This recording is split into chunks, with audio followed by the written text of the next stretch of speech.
नमस्कार विद्यार्थी मित्रांनो, आपण टीईटीच्या अनुषंगाने टीईटीची जुने प्रश्नपत्रिका बघणार आहोत।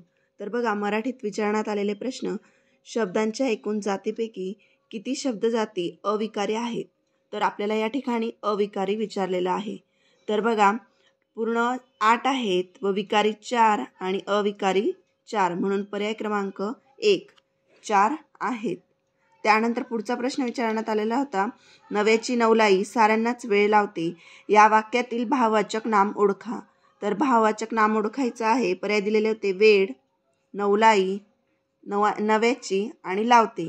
तर या ठिकाणी आन्सर आहे पर्याय 2 नवलाई। त्यानंतर पुढचा प्रश्न विचारलेला होता, खालीलपैकी कोणता शब्द अशुद्ध नाही?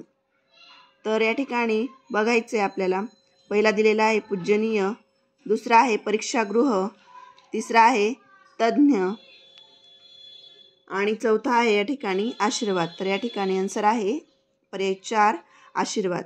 अशुद्ध नाही म्हणजे शुद्ध शब्द ओळखायचा होता या ठिकाणी आपल्याला।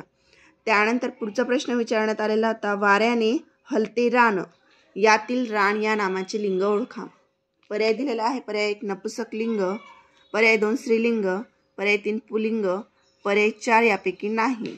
तर बघा, रान, ते रान, ती रान म्हणू शकतो का आपण? नाही। त्यानंतर तो रान असं पण बोलत नाही, तर म्हणजे स्त्रीलिंग पुल्लिंग येणार नाही, पण ते रान म्हणून या ठिकाणी नपुंसक लिंग आन्सर। यानंतर पुढचा प्रश्न विचारण्यात आलेला होता, पुढील अपूर्ण म्हण पूर्ण करा। अन्नछत्रात जाऊन डॅश डॅश। पर्याय दिलेले होते मिरपूड मागू नये, पर्याय 2 अन्न घ्यावे खाऊन, तर इथं घ्यावे असेल, अशुद्ध झालंय। पर्याय 3 शांत राहावे बसून, पर्याय 4 अन्नदान घ्यावे करून। तर बघा, हे कन्फ्यूज करण्यासाठी दिलेलं आहे, तर याचं आन्सर आहे पर्याय 1 मिरपूड मागू नये। त्यानंतर नेक्स्ट प्रश्न विचारण्यात आलेला होता, वडील मंडळीस पत्र लिहिताना लिहायचा अचूक मायना कोणता? तीर्थस्वरूप, पर्याय 2 तीर्थरूप, पर्याय 3 तीर्थस्वरूप, पर्याय 4 तीर्थरूप। तर बघा, वडील मंडळींना आपण काय वापरतो? तीर्थस्वरूप। आई वडील यांना लिहायचं असेल तर तीर्थरूप वापरतात। त्यानंतर पुढचा प्रश्न आहे, बोलणाऱ्याच्या तोंडचे शब्द वाक्यात लिहिताना कोणत्या विरामचिन्हाचा उपयोग करतात? तर आपल्याला माहितीच आहे की आपण जे महत्त्वाचे शब्द आहे ते दुहेरी अवतरण चिन्हामध्ये लिहितो, म्हणून आन्सर आहे पर्याय 1 दुहेरी अवतरण। त्यानंतर पुढचा आहे, शब्दशः होणाऱ्या अर्थापेक्षा भिन्न व विशिष्ट अर्थाने रूढ झालेल्या शब्दसमूहाला काय म्हणतात? तर या ठिकाणी पर्याय दिलेला आहे पर्याय 1 सामासिक शब्द, पर्याय 2 म्हणी, पर्याय 3 जोड शब्द, पर्याय 4 वाक्प्रचार।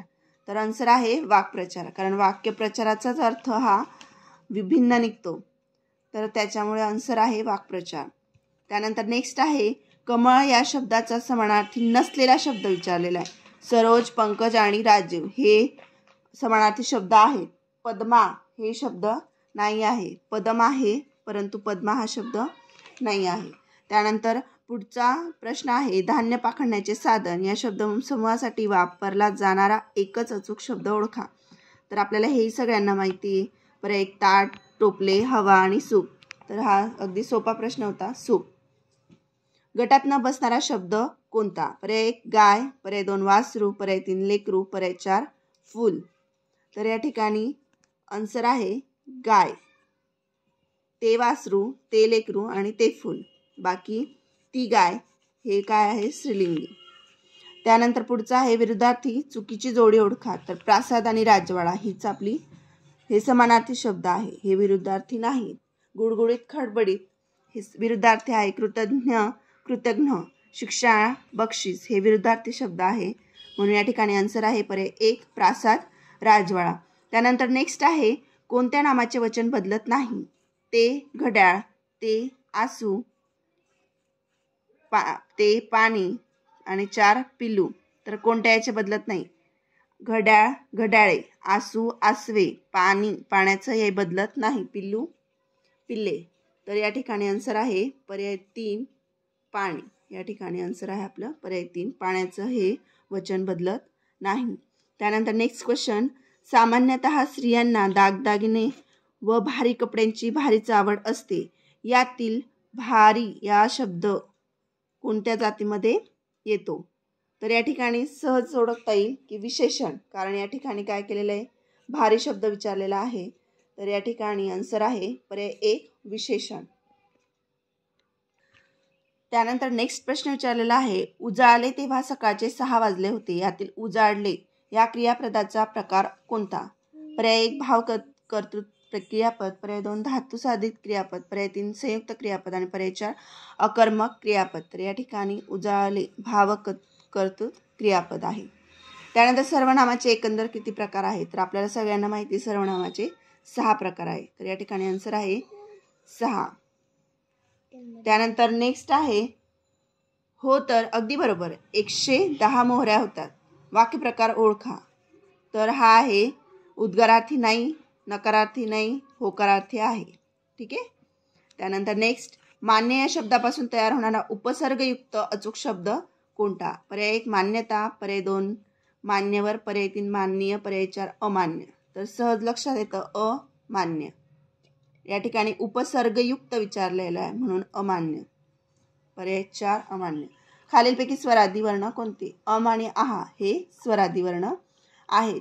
प्रसिद्ध लेखक चित्र खानोलकर यांचे टोपण नाव कोणते? तर आरती प्रभू. आन्सर आहे आरती प्रभू. बघा त्याचप्रमाणे पर्याय 1 ग्रेस यांचं पूर्ण नाव माणिक सीताराम गोडघाटे होतं. 2012 साली त्यांना साहित्य अकादमी पुरस्कार मिळालेला आहे. त्यानंतर नेक्स्ट आहे केशव कुमार, यांचं नाव आहे प्रल्हाद केशव अत्रे, यांना केशव कुमार म्हटले जाते. त्यानंतर अनिल यांचे पूर्ण नाव आहे आत्माराम रावजी देशपांडे. जर आपल्याला पुढील प्रश्नपत्रिके विचारण्यात येऊ शकतं, त्यामुळे आपण याची सुद्धा तयारी करून ठेवायची. त्यानंतर नेक्स्ट विचारलंय, ययाती या साहित्यकृतीचे लेखक कोण होत? पर्याय 1 नासी फडके, पर्याय 2 वि स खांडेकर, पर्याय 3 विश्वास पाटील, पर्याय 4 रणजित देसाई. तर या ठिकाणी बघा वि स खांडेकर यांची आपली ही ययाती कादंबरी आहे. तर अशाच प्रकारे आपल्याला नवनवीन प्रश्नपत्रिका, जुन्या प्रश्नपत्रिका तसेच TETच्या अभ्यासासाठी आपण चॅनलला लाईक आणि सबस्क्राईब करायचे. थँक्यू.